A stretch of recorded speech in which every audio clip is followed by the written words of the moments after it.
समझदारी दिखाएं, अपने बच्चे का संपूर्ण टीकाकरण करवाएं।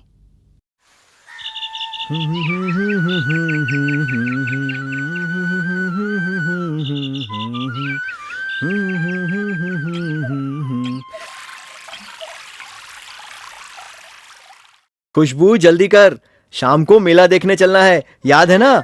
मेला वेला छोड़ो, पहले बिट्टी को तुरंत डॉक्टर के यहाँ लेकर चलो। क्यों, क्या हुआ? बुखार आ गया है, आज सुबह टीका लगवाया था। मैंने मना किया था ना, मुझसे बिना पूछे लगवा दिया है। अब कहाँ जा रही हो? डॉक्टर के पास।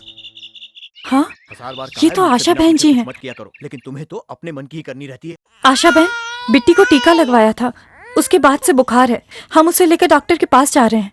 परेशान मत हो खुशबू, टीके के बाद बुखार आना आम बात है। एएनएम बहन जी ने जो बुखार की दवा दी थी उसे दे देना था। अरे, मैंने उनकी इस बात पर तो ध्यान ही नहीं दिया। कोई बात नहीं खुशबू, हेल्थ सेंटर में तुम्हें डॉक्टर दीदी फिर से सब समझा देंगी।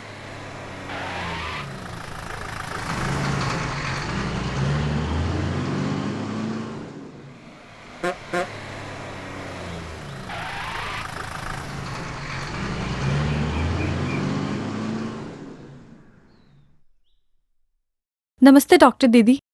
नमस्ते, क्या हुआ बच्चे को? आज सुबह बिट्टी को टीका लगवाया था, उसके बाद से बुखार है। मैंने इसे मना किया था, इसने मुझसे बिना पूछे लगवा दिया। हाँ, पर ये इसने सही किया। हाँ?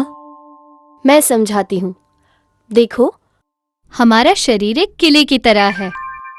अब जैसे हर किले में फौज होती है दुश्मनों से लड़ने के लिए, वैसे ही हमारे शरीर की भी एक फौज होती है बीमारी फैलाने वाले कीटाणुओं और विषाणुओं से हमें बचाने के लिए।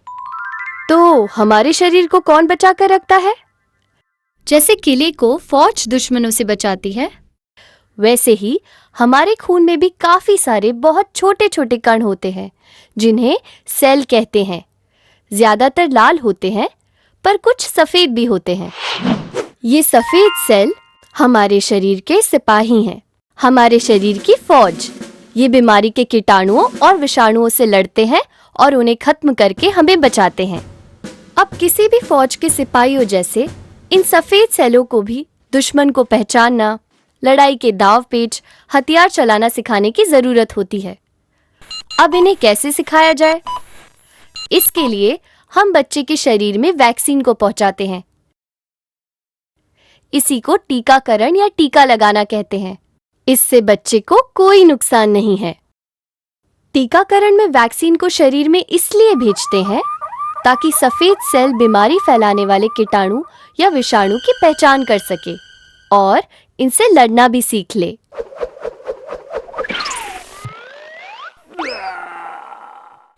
अब जब कभी बच्चे को इन बीमारियों का संक्रमण होता है, तब हमारे सफेद सेल इन कीटाणु या विषाणु को फौरन पहचान जाते हैं और इन्हें खत्म कर देते हैं। अब जैसे फौज की ट्रेनिंग में भाग दौड़ मेहनत होती है, वैसे ही जब सफेद सेलों की ट्रेनिंग होती है तो बदन गर्म हो सकता है। बिट्टी का बुखार भी सिर्फ यही है।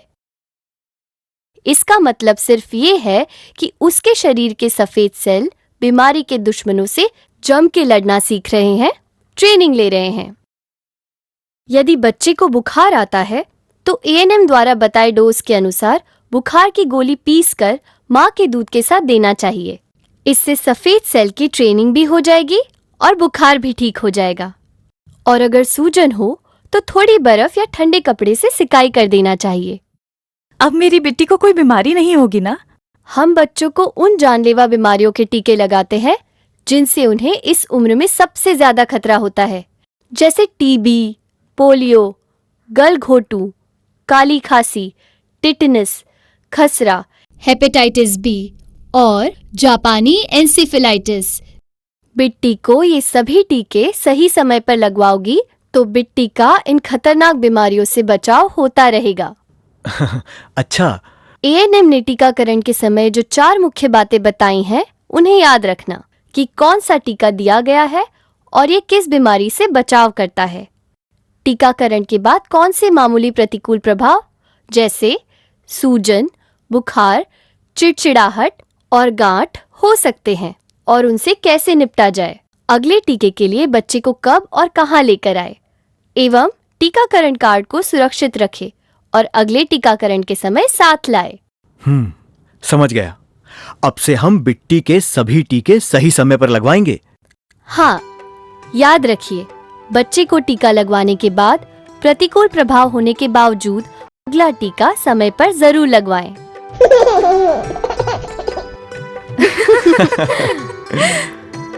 समझदारी दिखाएं, अपने बच्चे का संपूर्ण टीकाकरण करवाएं।